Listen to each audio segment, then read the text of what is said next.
നമ്മളെല്ലാവരും വിശുദ്ധ അൽഫോൻസാമ്മയുടെ കബറടത്തിങ്കൽ തീർത്ഥാടകരായി എത്തിയിരിക്കുകയാണ്. അമ്മയോട് മധ്യസ്ഥം തേടുവാൻ, അമ്മയുടെ ജീവിത മാതൃക ധ്യാനിക്കുവാൻ, അതിലൂടെ നമ്മുടെ കുടുംബങ്ങളിലും അനുഗ്രഹങ്ങൾ നേടുവാനൊക്കെ ആയിട്ട് നമ്മൾ എത്തിയിരിക്കുന്നു. നിങ്ങളെല്ലാവരെയും വിശുദ്ധ അൽഫോൻസാമ്മ തൻ്റെ മധ്യസ്ഥത്താൽ അനുഗ്രഹിക്കട്ടെ എന്ന് പ്രാർത്ഥിക്കുന്നു. നിങ്ങളുടെ എല്ലാ നിയോഗങ്ങളും കർത്താവിൻ്റെ സന്നിധിയിൽ വാങ്ങിത്തരുവാൻ അമ്മയുടെ ശക്തമായ മധ്യസ്ഥത്തിന് കഴിയട്ടെ എന്ന് ആഗ്രഹിക്കുകയും പ്രാർത്ഥിക്കുകയും ചെയ്യും. ഇന്നത്തെ വചനത്തിലും നമ്മൾ പ്രാർത്ഥനയെക്കുറിച്ചാണ് കേൾക്കുക. ചോദിക്കുവിൻ, നിങ്ങൾക്ക് ലഭിക്കും; അന്വേഷിക്കുവിൻ, കണ്ടെത്തും; മുട്ടുവിൻ, തുറക്കപ്പെടും. വളരെ ഗൗരവമായിട്ട് ദൈവപിതാവ് മക്കൾക്ക് നന്മകൾ നൽകാൻ ആഗ്രഹിക്കുന്നു എന്ന കാര്യം കൂടി കർത്താവ് പറയുകയാണ്. നിങ്ങൾ നിങ്ങളുടെ മക്കൾക്ക് ഏറ്റവും നല്ലത് കൊടുക്കാൻ ആഗ്രഹിക്കുന്നെങ്കിൽ എത്രയധികമായി സ്വർഗസ്ഥനായ പിതാവ് തന്നോട് ചോദിക്കുന്നവർക്ക് നൽകുകയില്ല. അത്രമാത്രം നമ്മുടെ നന്മയെ കരുതുന്ന, നമ്മുടെ രക്ഷയെ കരുതുന്ന സ്വർഗസ്ഥനായ പിതാവ് ചോദിക്കുന്നവർക്കെല്ലാം സമൃദ്ധമായി ദാനങ്ങൾ നൽകുന്നുവെന്ന് നമ്മുടെ കർത്താവ് നമ്മളെ പഠിപ്പിക്കുകയാണ്. നമ്മളെല്ലാവരെയും മുന്നോട്ട് നയിക്കുന്നത് ഈ ഒരു വിശ്വാസമാണ്. പ്രാർത്ഥിച്ചാൽ ദൈവം കേൾക്കും എന്നുള്ളൊരു വിശ്വാസം. പ്രാർത്ഥിക്കേണ്ടത് എന്താണ്?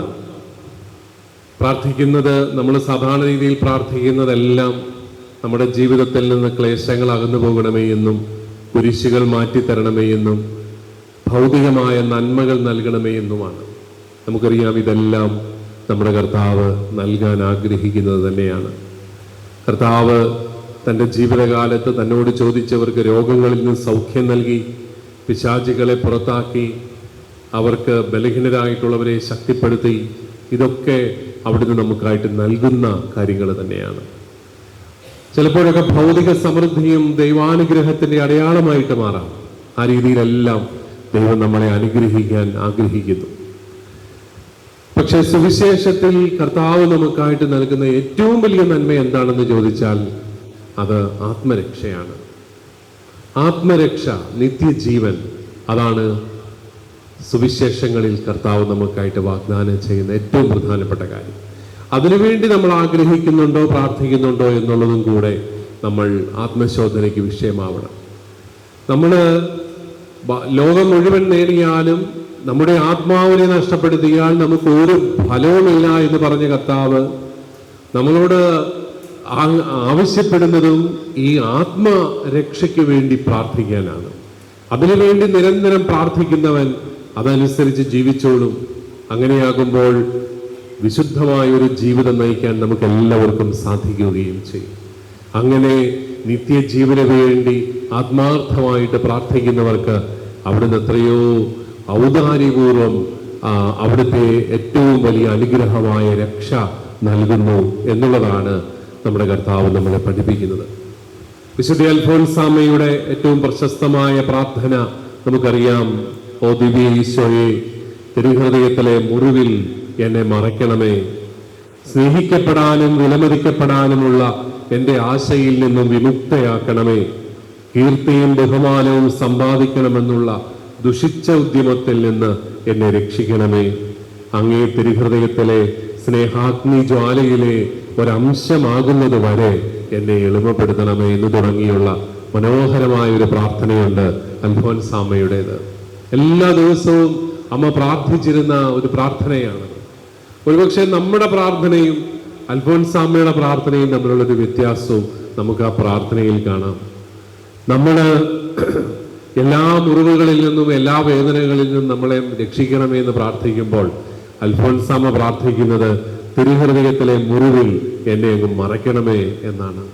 അതായത്, കർത്താവെ, നിന്റെ സഹനത്തിൽ എന്നെ നീ പങ്കാളിയാക്കണമേ.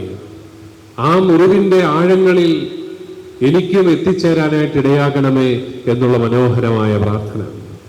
നമ്മൾ പ്രാർത്ഥിക്കുന്നത് സ്നേഹിക്കപ്പെടാനും വിലമതിക്കപ്പെടാനുമുള്ള സാഹചര്യങ്ങൾ തരണമേ എന്നാണെങ്കിൽ അൽഫോൻസാമ്മ പ്രാർത്ഥിക്കുന്നത് സ്നേഹിക്കപ്പെടാനും വിലമതിക്കപ്പെടാനുമുള്ള എൻ്റെ ആശയിൽ നിന്നും എനിക്ക് വിമുക്തി നൽകണമേ എന്നാണ്.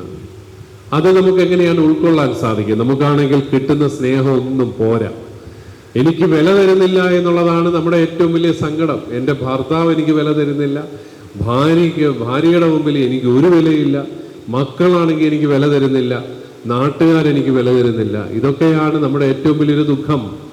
എനിക്ക് വില തരുന്നില്ല, എന്നെ വിലമതിക്കുന്നില്ല.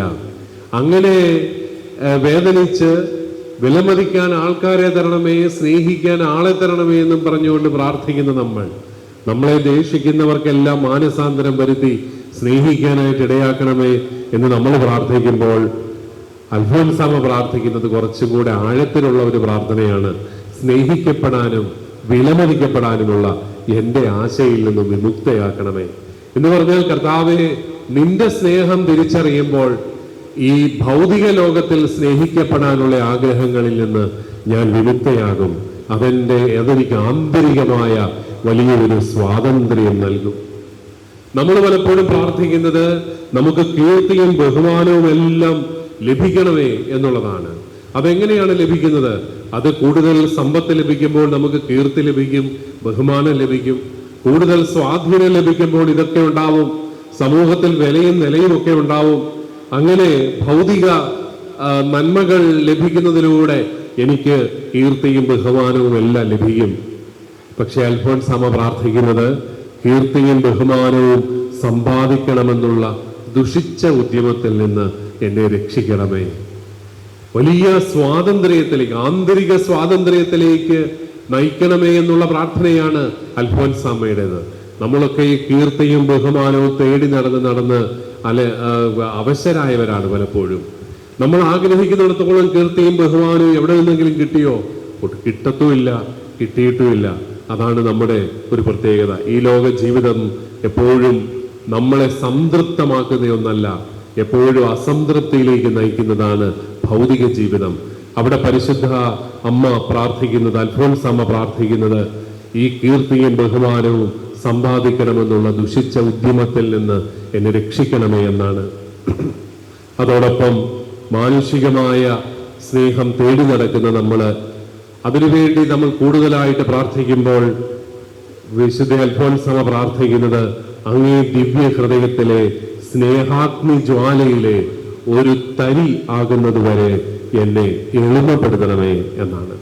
പ്രിയപ്പെട്ടവരെ, ആത്മാവിന്റെ രക്ഷയ്ക്ക് വേണ്ടിയാണ് നിങ്ങൾ ആഗ്രഹിക്കേണ്ടത്, പ്രാർത്ഥിക്കേണ്ടത് എന്ന കർത്താവിന്റെ ആഹ്വാനം ഏറ്റവും കൃത്യമായിട്ട് ഉൾക്കൊണ്ട് അൽഫോൻസാമ്മ പ്രാർത്ഥിച്ച ലളിതമായ പ്രാർത്ഥനയാണിത്. അത് ഭൗതികമായ നന്മകൾക്ക് വേണ്ടി ഉള്ളതിനേക്കാളും ആത്മീയമായ സ്വാതന്ത്ര്യത്തിനു വേണ്ടി, ദൈവ ഐക്യത്തിന് വേണ്ടിയിട്ടൊക്കെയുള്ള പ്രാർത്ഥനയാണ്. നമ്മുടെ ഭൗതിക ജീവിതത്തിൽ നമ്മൾ ലക്ഷ്യം വെക്കേണ്ട പ്രധാനപ്പെട്ട കാര്യങ്ങൾ ഏതാണ്? അതെല്ലാം ഈ ആത്മരക്ഷയാണ്, ദൈവ ഐക്യമാണ്. ദൈവമേ, നിന്നോട് ഐക്യപ്പെടുന്ന ആ ഒരു അനുഭവം, നിത്യജീവനിലുള്ള പങ്കാളിത്തം, ഇതൊക്കെയാണ് നമ്മൾ ലക്ഷ്യം വെക്കേണ്ടത്. നമ്മളൊക്കെ നമ്മുടെ കുട്ടികളോടൊക്കെ അവരുടെ ലക്ഷ്യം എന്താണെന്ന് ചോദിച്ചു കഴിഞ്ഞാൽ അവരൊക്കെ എന്തെങ്കിലും ഭൗതികമായ നേട്ടം മാത്രമേ പറയുന്നുള്ളൂ എന്നുള്ളതാണ് നമ്മുടെ സങ്കടം. ഭൗതിക നേട്ടങ്ങൾ തീർച്ചയായിട്ടും വേണം, ജീവിതത്തിൽ അവർ വിജയിക്കണം, നല്ല ജോലി കണ്ടെത്തണം, ധാരാളം സമ്പത്തൊക്കെ വേണം. പക്ഷെ അവിടെ അവൻ അവസാനിപ്പിക്കുകയാണെങ്കിൽ അത് വലിയൊരു ദാരിദ്ര്യമാണ്. ലക്ഷ്യം വെക്കേണ്ടത് എൻ്റെ ആത്മരക്ഷയാണ്, നിത്യജീവനാണ്, തമ്പുരാനോട് ഐക്യപ്പെടുന്ന ആ അനുഭവമാണ്. അത് ലക്ഷ്യം വെച്ച് ജീവിക്കുമ്പോൾ കർത്താവ് നമ്മളെ സമൃദ്ധമായിട്ട് അനുഗ്രഹിക്കുകയാണ്. ചിലപ്പോൾ ഭൗതികമായ നന്മകൾ, സൗഭാഗ്യങ്ങൾ നമുക്ക് ഒത്തിരി നൽകും, ചിലപ്പോൾ കുറെ സഹനങ്ങൾ നൽകും. ഏതാണെങ്കിലും ലക്ഷ്യം ആത്മരക്ഷയാണെങ്കിൽ ധീരതയോടെ നമുക്കിതെല്ലാം നയിക്കാനായിട്ട് സാധിക്കും. വിശുദ്ധ അൽഫോൻസാമ്മയ്ക്ക് സഹിക്കാൻ സാധിച്ചത്, സഹനത്തിലൂടെ വിശുദ്ധീകരിക്കപ്പെടാൻ സാധിച്ചത് അമ്മയുടെ പ്രാർത്ഥന ഒരിക്കലും സഹനത്തിൽ നിന്നുള്ള മുക്തിയായിരുന്നില്ല. ദിവ്യ സ്നേഹ അഗ്നിജ്വാലയിൽ ഒരു തരിയാകുന്നതുവരെ എന്നെ എളിമപ്പെടുത്തണമേ എന്ന പ്രാർത്ഥനയാണ്. പ്രിയപ്പെട്ടവരെ, നമ്മുടെ ഈ പ്രാർത്ഥനകളെ നമുക്ക് പുനഃക്രമീകരിക്കാം. നമ്മുടെ പ്രാർത്ഥനകളും ഈ ദൈവേഷ്ടത്തിന് അനുയോജ്യമായ രീതിയിൽ ആകണം എന്നുള്ളൊരു ആഗ്രഹം ജനിപ്പിക്കാനായിട്ട് നമുക്ക് പരിശ്രമിക്കാം. അങ്ങനെയാകുമ്പോൾ നമ്മുടെ ലക്ഷ്യങ്ങൾ മാറും, നമ്മുടെ പ്രാർത്ഥനയുടെ തന്നെ വിഷയങ്ങൾ കുറച്ചും കൂടെ വിശാലമാകും. നമ്മളിങ്ങനെ നമ്മുടെ മാത്രം താല്പര്യങ്ങൾക്ക് വേണ്ടി പ്രാർത്ഥിക്കുന്നു എന്നുള്ളതിനേക്കാളും കുറച്ചുകൂടെ വിശാലമായി നമ്മുടെ ജീവിതത്തെ കാണുവാൻ, ജീവിതത്തിന്റെ ലക്ഷ്യങ്ങളെ നോക്കിക്കാണുവാനൊക്കെ നമുക്ക് സാധിക്കും. അത് നമുക്ക് വലിയ കരുത്തായിട്ട് മാറും. കുരിശുകളെ നേരിടാനുള്ള ശക്തിയാണ് പ്രാർത്ഥനയിലൂടെ നമുക്ക് ലഭിക്കുക. ഈ ലോക ജീവിതത്തിൽ കുരിശുകൾ ഒരിക്കലും ഒഴിവാക്കാനായിട്ട് സാധിക്കില്ല. അതിൽ നിന്ന് ഒളിച്ചോടുകയല്ല, മറിച്ച് അതിനെ നേരിടുകയാണ്, അതിനെ സ്വീകരിക്കുകയാണ് ഏറ്റവും കരുണീയമെന്ന് അൽഫോൻസാമയുടെ ജീവിതം നമ്മളെ പഠിപ്പിക്കുന്നു. നമുക്കും പ്രാർത്ഥനയുടെ മനുഷ്യരായി മാറാം. പ്രാർത്ഥന നമ്മുടെ മനസ്സുകളെ ശാന്തമാക്കും, ശക്തിപ്പെടുത്തും.